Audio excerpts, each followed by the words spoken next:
It's been over 2 years now that I have embraced minimalism, and since I've really stopped my incessant shopping habit and really started to pay more attention about how I was spending my time and money and what clothing I was choosing to keep in my closet. So I thought I would make a little video to kind of go over some of the insights and things that I've really learned in the past 2 years living with a capsule wardrobe and just living with less in general. I kind of used to have a scarcity mindset when it came to shopping, especially for clothing and beauty products. I had this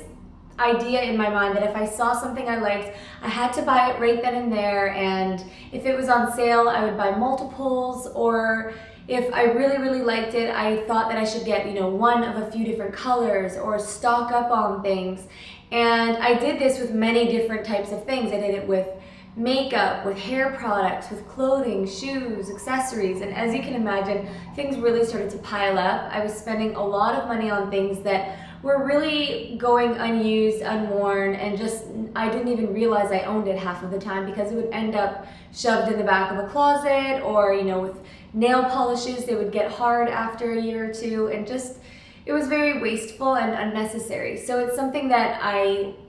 changed when I started to embrace minimalism. And something that I've really learned is that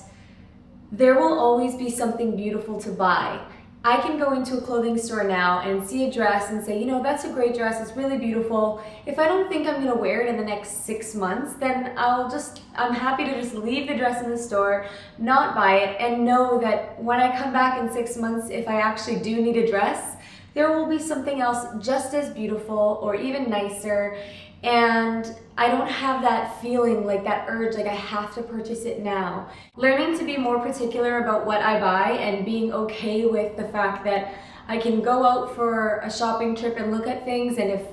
I don't go home with anything, that is totally okay. It's just kind of lessened that sense of urgency for me and taught me that there will always be something nice to buy if you really do need something, and yeah, I just kind of made peace with that.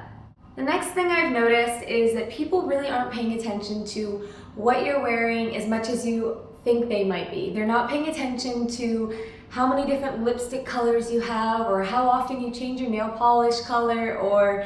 the different hairstyles that you wear. That's one of the most popular questions that I get about capsule wardrobes and downsizing your wardrobe, is that people are concerned, especially if they go to school with the same people every day or work in an office, that people are going to be judging them or looking at them and noticing that they're wearing the same outfits on rotation. And the truth is, at least in my experience, that people really aren't even aware of it. As long as your clothing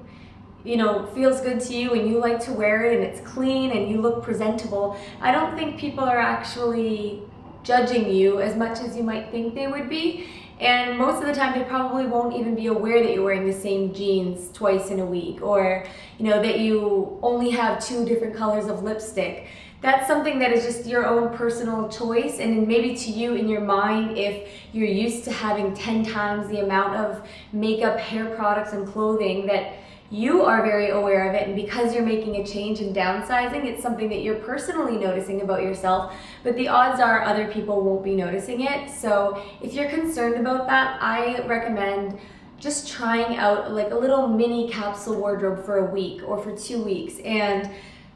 just try to live with a certain amount of items, maybe 10 or 15 or 20 items on rotation, and try to mix and match as many different outfits as you can and see how you like that, see how it feels. And it's a great way to kind of test it out before making the commitment to actually going through your wardrobe and decluttering and getting rid of things that you aren't using. So lastly, another thing that I noticed, and this has only really come to my attention because I've started to wear things in higher rotation and I can see the rate at which clothing gets worn down, is that expensive does not mean higher quality. And I cannot tell you how many times I've had something that costs double what I would normally spend on something, and it has a hole in it, or it just wears down, or the fabric doesn't look as nice anymore. And then I've had something that was, secondhand, previously worn, a lesser expensive brand, and it's lasted me for like 3 years and still looks in excellent shape. So don't judge something just based on the cost and assume that that means that it's amazing quality and that that item is going to last you forever. So when it comes to clothing, price does not always equal longevity. If something is very expensive, it does not necessarily mean that that item is going to last you forever. And if you do have a smaller amount of clothing that are in higher rotation, that are getting worn more often, that are getting worn in multiple seasons, and obviously getting washed more often as well, then they may need to be replaced a little bit more quickly than you're used to having to replace clothing when you used to own more, if that makes sense. Alright, thank you so much for watching. I will see you in my next video, and as always, feel free to leave me any questions or comments down below.